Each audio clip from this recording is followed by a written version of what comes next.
சுவிசேஷம். இந்த நாளுக்குரிய தேவ வார்த்தை.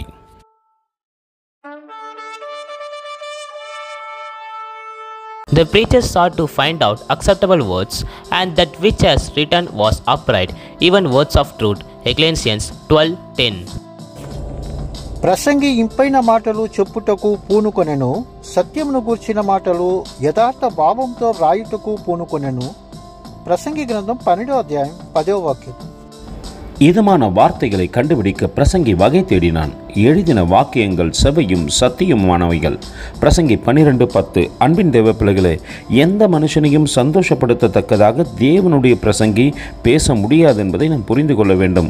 ஒருவேளை சிலர் சில மனிதனை சந்தோஷப்படுத்தத்தக்கதாக பேசினாலும் அது அவர்கள் சொந்தமாய் பேசினதை தவிர நிச்சயமாய் அது தேவனுடைய வார்த்தை அல்ல.